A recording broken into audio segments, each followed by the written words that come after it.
सैयद इजाज़ हुसैन मेरा नाम है जी। ज़िला सरगोदा 126 जनूबी ये इलाका है। ये 26 गैमन से ये मशहूर है। एशिया की सबसे बड़ी स्टोन मार्केट ये है कि जहाँ से क्रैश इलाकों में बहुत दूर दूर तक जाता है। यहाँ पे कमज़ोरी ये है कि मज़दूर अपना जानी नुकसान, माली नुकसान मज़दूर कर रहा है, लेकिन इसके ऊपर जो है महकमा है या हमारी गवर्नमेंट है वो तवज्जो नहीं दे रही कि मज़दूर जो है हमें इतने यहाँ से यानी कि वो प्रॉफिट दे रही है। अरबों रुपए का ठेका होता है पहाड़ियों का, सेल टैक्स जाता है। मज़दूर का सेफ्टी का सामान, उसका तहफ़्फ़ुज़, ये चीज़ें यहाँ मज़दूर को मुहैया नहीं है। तो मैं पहाड़ी मज़दूर ट्रेड यूनियन का सदर भी हूँ, मज़दूरी भी कर रहा हूँ, मज़दूरों की नुमाइंदगी भी कर रहा हूँ, सिर्फ इसीलिए कि शायद मज़दूरों का कुछ ना कुछ मज़दूरों का हो जाए।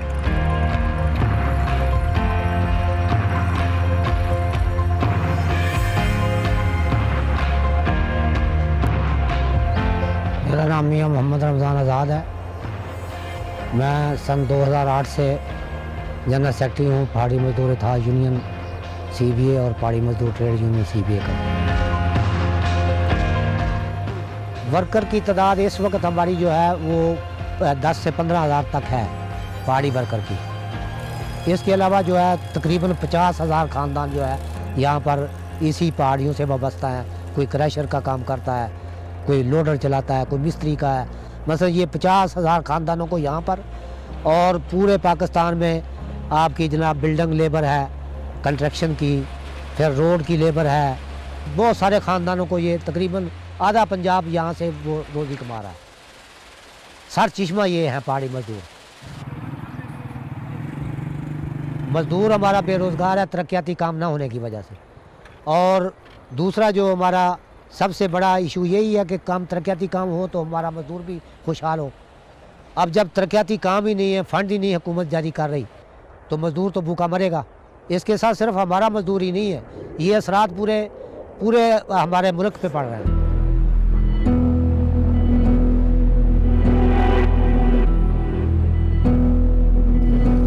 मेरा नाम मोहम्मद अशरफ है जी। मैं चक नंबर 126 जनूबी का रहायशी हूँ। तकरीबन 5 साल से मैं ये पहाड़ी का काम कर रहा हूँ। बहुत गर्द-आलूद होता है ये इलाका। अक्सर बच्चे और बड़े बहुत बीमार हो जाते हैं। इनसे जो गर्द-आलूदगी है ये, इससे सांस में बहुत मसला आता है, काफ़ी मुश्किलात हैं, ऐसी बहुत बीमारी फैलती है। इसमें हमारी बहुत ज़्यादा जो है वो मेहनत होती है, लेकिन इतना मुआवजा नहीं मिलता है जितनी हम मेहनत करते हैं। सुबह से आते हैं, शाम 6 बजे हम वापस जाते हैं। सारा दिन हमारा इधर ही गुजर जाता है। बहुत जो है ना सख्त काम है ये।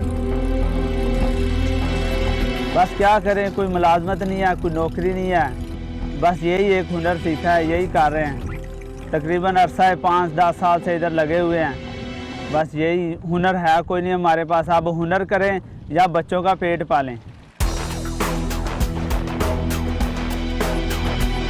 यहाँ पर जो काम है ये पीस रेट पे है, तनख्वाह नहीं है मजदूर की। पीस रेट का मतलब है कि 750 रुपया पर ट्राली 200 क्यूबिक फुट। ये इनका तमाम अखराजात मजदूर ख़ुद करता है। एक उनका सरबराह होता है मेट, उसके ज़रिए सारे अखराजात करते हैं, बरूद का, बोर का, ब्लास्टिंग का, उसके बाद खुर्दोनोश का, जो भी है। हफ्ते के बाद उनका हिसाब होता है, जितनी उनकी इनकम होती है उसमें से वो ख़र्चा हफ्ते का कट जाता है, और जो बकाया बचते हैं उनके ऊपर डिवाइड हो जाते हैं पर डे के हिसाब से। अब जितने किसी की हाज़िरी होगी उसी हिसाब के हिसाब उनकी मजदूरी बन जाएगी। महकमे वाले लीज होल्डर वो तकड़े हैं, मज़दूर माड़े हैं, इसलिए जो है मज़दूरों की यहाँ पे बात नहीं सुनी जाती। मज़दूरों से माल लेकर जाते हैं ज़्यादा, मजदूरी देते हैं कम। ये आग लगाने तक 3 शो बदलते हैं। पटाई वाला अलग होता है, जो पत्थर गिराता है लूज़, जो पत्थर उसने ब्लास्टिंग में लूज़ किया होता है वो पत्थर गिराने वाले अलग होते हैं। आग लगाने वाला अलग होता है, भरने वाला अलग होता है, बोर लगाने वाला अलग होता है। ये आप अपनी शिफ्ट के मुताबिक जब काम करते हैं तो फिर जब वो आग लगाने वाला होता है उसको पता होता है जी मेरे पास 20 सुरंग है, मेरे पास 25 है, 50 है, 50 सुरंग पे 50 आदमी होता है, 60 सुरंग पे 60 आदमी होता है, 70 सुरंग पे 70 आदमी होता है, ऐसे जैसे लाइन होती है। वो फिर जब आग लगाते हैं ना उनकी स्पीड होती है, उनको पता होता है कि इतने टाइम में हमें आग लगा देनी है। 1 मिनट में तो वो आग लगा देते हैं, 4 मिनट में वो अपनी सेफ्टी करके अपनी जगह पे पहुंच जाते हैं जहां उन्हें बैठना होता है।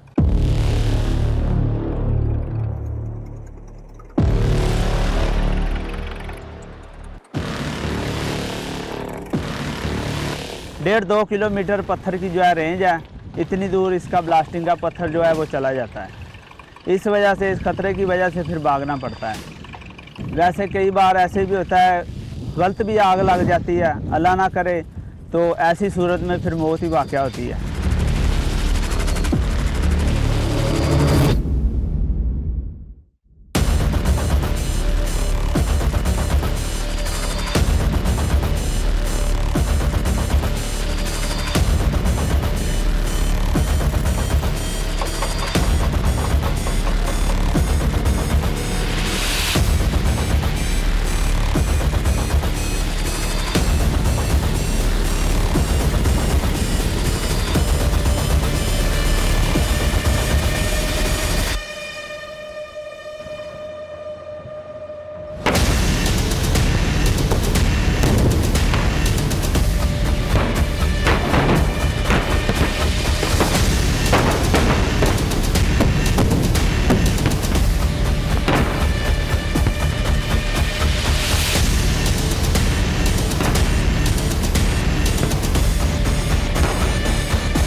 दो में हमने कोशिश शुरू की स्कूल के लिए और हॉस्पिटल के लिए। 2008 में ये रकबा, पहले तो रकबा हमने ये लेना था सूबाई हुकूमत से, तो इसका केस लड़ते रहे। 2008 में हमने ये रकबा डिक्लेयर कराया। 2008 के बाद फिर हम तमीर के पीछे इसकी पड़े। 2009 में हमें 1 करोड़ रुपए का पहला फंड जो है हॉस्पिटल के लिए रिलीज़ हुआ, और साथ ही फिर स्कूल का भी शुरू हो गया। तो अल्लाह का शुक्र है कि अब ये दोनों चीज़ें ऑपरेशनल हैं। ये पत्थर का काम है, इसमें जितनी भी सेफ्टी कोई कर ले, जितनी भी सेफ्टी कोई कर ले, इसमें सेफ्टी नहीं हो सकती।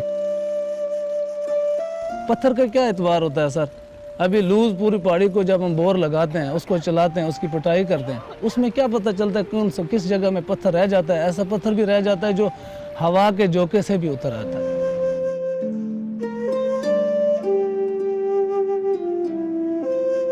अभी ये हमारा हॉस्पिटल है, अल्हम्दुलिल्लाह इसके लिए हम लोगों ने जद्दोजहद की है।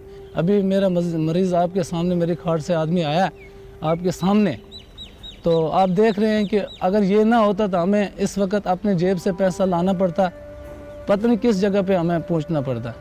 एक्सरे कराओ, ये करो, वो करो। फिर जब हम गरीब लोग होते हैं, हमारे पास तो इतना पैसा तो भी नहीं होता है कि एट अ टाइम हमारे पास 50,000 हो, 60,000 हो, 70,000 हो, लाख हो। 5-10 हज़ार वाली गेम होती है हमारी। तो हमारा ऐसा पेशेंट भी हो जाता है जिसके ऊपर हमारा एट अ टाइम 10 लाख रुपए भी हमें मांगते हैं। तो वहाँ अगर हमारे पास जरिया ना हो तो हम वो 10 लाख रुपए कहाँ से लाएं सर? फिर तो हम गरीब लोग गए ना, हमारा तो फिर तो हमें मरना ही है। मरने के सिवा तो और कोई चारा तो नहीं है। तड़फ कर मर जाए, जैसे भी मर जाए उसे फिर मरना है। लीज होल्डर वहाँ तक ही हमारे साथ तावन करते हैं जहाँ तक उनका बस होता है। जब उनका बस ख़त्म हो जाए तो वो भी हमें कहते हैं जी अब आप इसको घर ले जाएं, इसका आप घर में ही करें, बस अभी जो ज़िंदगी के दिन हैं वो ये गुजारता चलेगा। उसके बाद हम लीज वालों से क्या मांगे? अब कम अज़ कम 25 से 30 खाटें जो है ना ब्लाकों में खाटें बंद पड़ी हैं जिनमें हादसे हुए हैं। 3-3, 4-4 आदमी नीचे मजदूर मर गए, लेकिन वो महकमा मैन जो है वो अपना चला रहा है। गवर्नमेंट के कागज़ों में बंद पड़ी हैं, वैसे कार्रवाई चल रही है, खाटें चल रही हैं। उसमें नुकसान किसका है? मज़दूरों का नुकसान है, मुल्क का नुकसान है। मुल्क का नुकसान कर रहे हैं, लूट के खा रहे हैं, लेकिन कोई पूछने वाला नहीं है। 10 साल 15 साल पहले की मैं बात करता हूँ, उस वक़्त पहाड़ थोड़े से आसान थे। अभी जो 10 या 12 साल हो गए, 13 साल हो गए, अब पहाड़ डेंजरस पहाड़ आ रहा है, मुश्किल पहाड़ आ रहा है, हर तरफ से कटाई हो रहा है, ये तो मुश्किल बनता जाता है। पहले हमारा ये पहाड़ियों का ब्लॉक बड़े थे और टाइम पीरियड 5 साल था। जब पहाड़ियाँ क्लोज़ हुई, हुकूमत ने हमारे ऊपर ये जुल्म किया कि रेवेन्यू इकट्ठा करने के लिए इन ब्लॉकों को डिवाइड कर दिया, छोटे छोटे ब्लॉक कर दिए। पहाड़ियाँ भी क्लोज़ हो चुकी थी और ब्लॉक भी छोटे अपना कर दिए। एक पहाड़ी जो है वो 4-4 ठेकेदारों में बांट दी। दूसरा ये है कि टाइम पीरियड 5 साल की बजाय 3 साल कर दिया। जो पहाड़ी 5 करोड़ पे थी 5 साल के लिए, वो जनाब अब 3 साल के लिए जो है 50 करोड़ की, बल्कि 1 अरब 19 करोड़ रुपए एक पहाड़ी अभी नीलाम हुई है। अब जिसने 3 साल के लिए 1 अरब 19 करोड़ रुपया खर्च करना है तो वो तो दबाव डालेगा मजदूर के ऊपर कि हमें जनाब अली इसकी जरा प्रोग्रेस दो। अब मजदूर के अंदर इतनी ताकत नहीं होती कि वो पहाड़ को एकदम अपना गिरा दे। वो फिर ये करते हैं कि नीचे से अंडर कट लगाते हैं। अंडर कट लगाने की वजह से पहाड़ जो है खुद गिरता है, जिसके नीचे आके मजदूरों की अमवात ज़्यादा होना शुरू हो गई। अब 2000 से लेके 2014 तक हमारे 224 मजदूर जो है शहीद हुए हैं। 2015 से 2018 तक 3 साल में 126 मजदूर शहीद हुए। ये इतनी रेशो बढ़ी है। हादसात ऐसे होते हैं ना जी, जो ऊपर गए हैं रस्सों के ज़रिए काम कर रहे हैं, कहीं रस्सा टूट गया, कहीं से रस्सा टूट गया, कहीं से पैर स्लिप हो गया, या नीचे वो काम कर रहे हैं ऊपर से पत्थर आ गया, सर पे लग गया तो सर ज़ख्मी हो गया, अगर किसी बाजू पे लग गया तो बाजू ज़ाया हो गया, अगर ऊपर से गिर भी जाता है, जैसे ये अभी अस्पताल में आदमी पड़ा है, ये ऊपर से स्लिप हुआ, ऊपर से गिरा, नीचे आया, नीचे आते हुए जनाब इसकी कमर की जो रीढ़ की हड्डी है वो फ्रैक्चर हो गई है।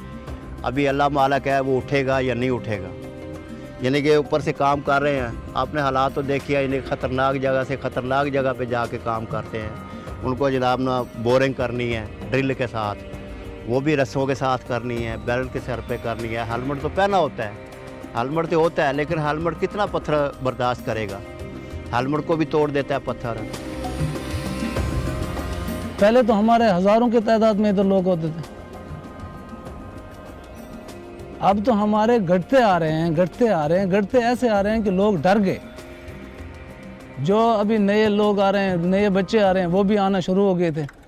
जब उन्होंने हादसे देखे तो वो डर गए। अभी वो जो पहले से हम लोग हैं, अभी मुझे 25 साल हो गए, मैं जब पहाड़ का काम करता हूँ, अभी मुझे और कोई काम मिलता भी नहीं। 2004 से हमारे डेथ ग्रांट के 88 केस सिर्फ सरगोदा रीजन के जो हमने पास करके वर्कर वेलफेयर बोर्ड को भेजे। अब 4 साल के बाद जो है 22 डेथ ग्रांट जो है वो पेमेंट हुई 4 साल बाद। अब उन्होंने ये किया कि सुप्रीम कोर्ट में हम गए तो उन्होंने एक्शन लिया। अब उस एक्शन की वजह से उन्होंने जल्दी ये किया कि वफाकी हुकूमत ने पैसे रजीज़ किए, और उन्होंने जो सबसे बाद में गए थे वो सबसे पहले पैसे उनको मिल गए। जो सबसे पहले गए हैं वो अभी तक उधर ही पड़े हुए हैं।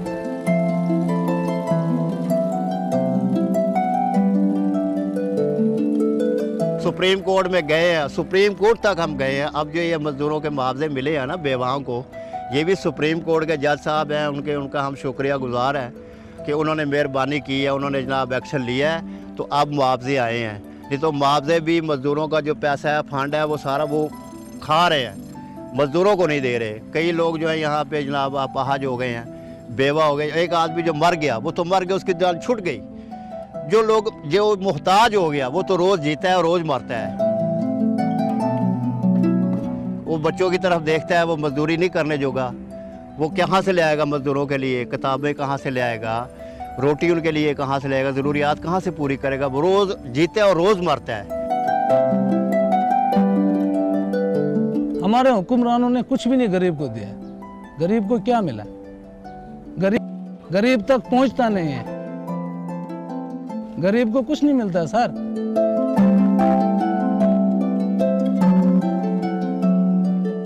महकमा जो चाहे वो करे, कोई कानून नहीं है। लीज होल्डर जो चाहे वो करे, कोई कानून नहीं है। मजदूरों की दाद रसी के लिए कोई भी नहीं है।